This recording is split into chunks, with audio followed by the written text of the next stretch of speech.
Hello friends, welcome to Roads to Missouri YouTube channel. This is the answer discussion session of our free test series. Okay, let's move on to the questions. First question is, with reference to forced labor, Vishti, in India during Gupta period, which one of the following statement is correct? Forced labor, that is Vishti, become more common than before Gupta period. In fact that it is mentioned along with the taxes in the land grant. Inscription suggests that Vishti was considered as source of income for the state, a sort of tax paid by the people. Most of the inscription referring to Vishti come from Madhya Pradesh and Kathiawar region may suggest this practice for more prevalent in these areas. So here statement 1, that is option A is right and B is wrong. Here answer is option A.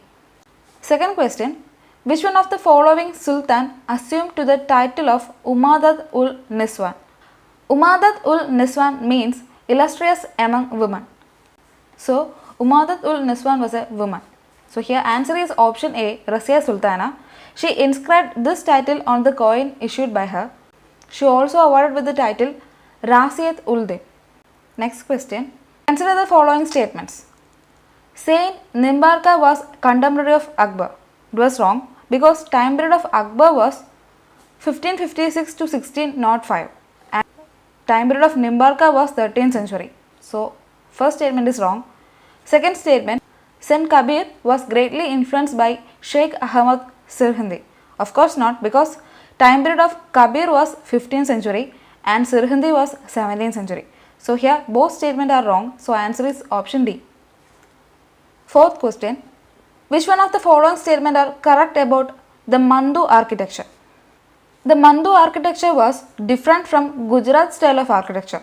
They were massive due to the use of lofty plinth for the building, and there was large scale use of colored and glazed tiles, which provides variety to the building. So here answer is option C, that is 1 and 3 only.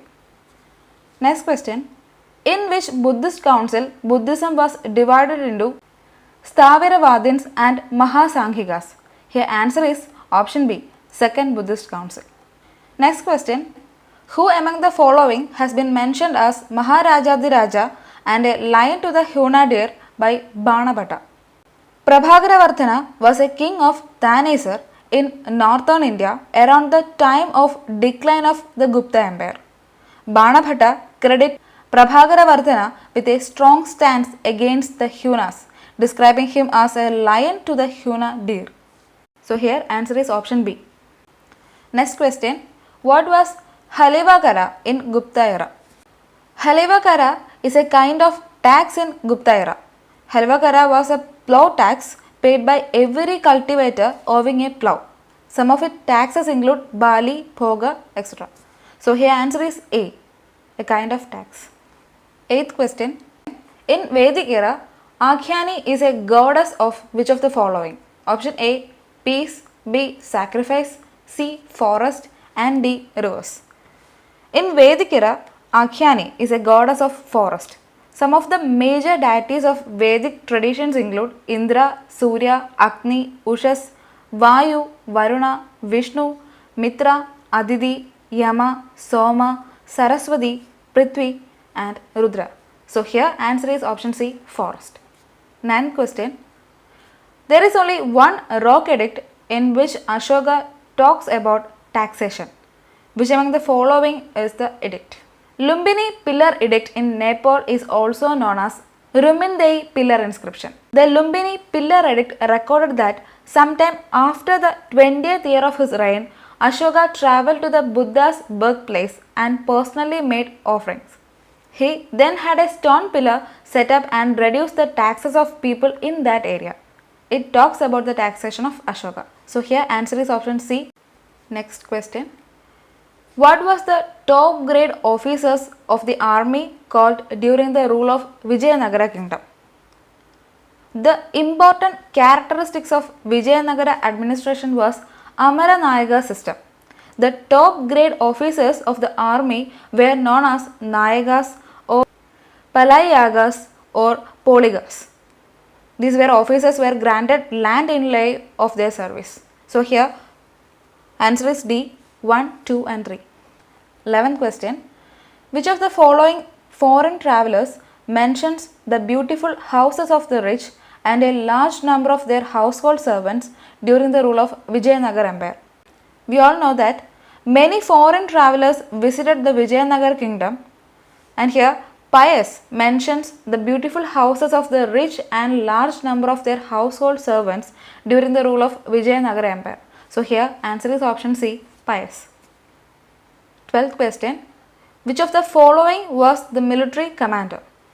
In the administration of Shivaji, Sir I. Naubat or Senapati was the military commander. It was an honorary post.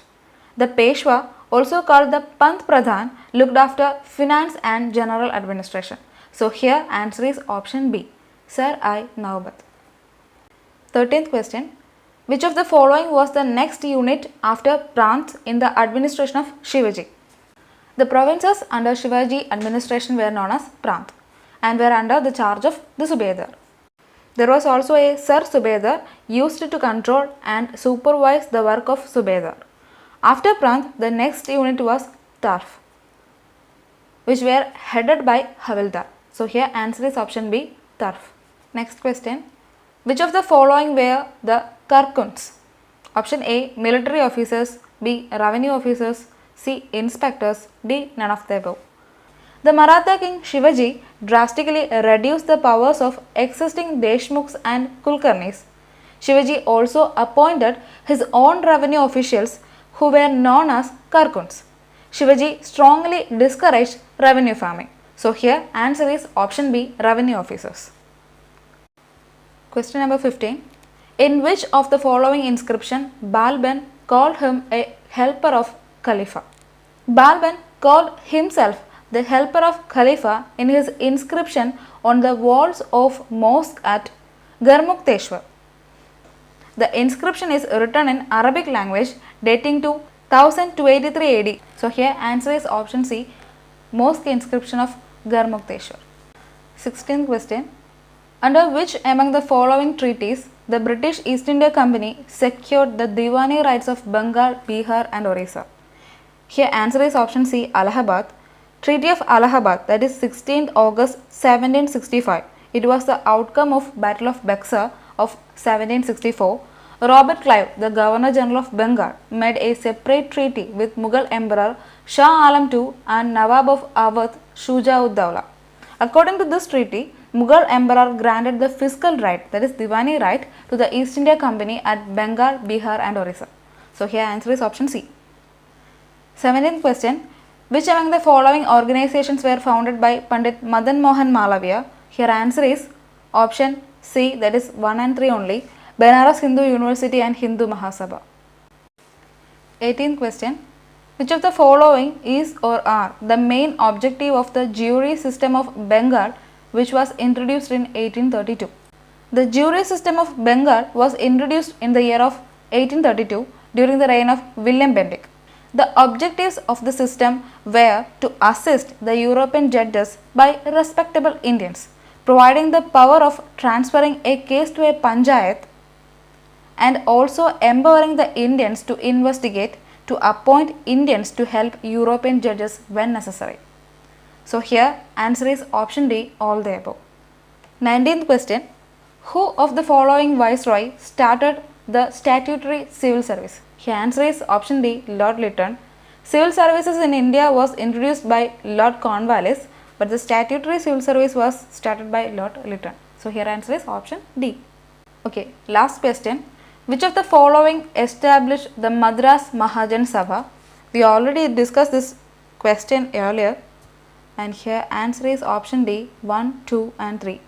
Madras Mahajan Sabha was established by M. Veera Raghavacharya, G. Subramanya Iyer and P. Ananda Charlu in 1884. The main objective was to coordinate the activities of local association and to provide a focus for the non-official intelligence spread up through the presidency. So here answer is option D, 1, 2 and 3. Okay, with this we have come to end of this video. I hope you found this video informative.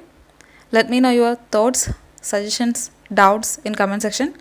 See you on Friday. Thank you so much.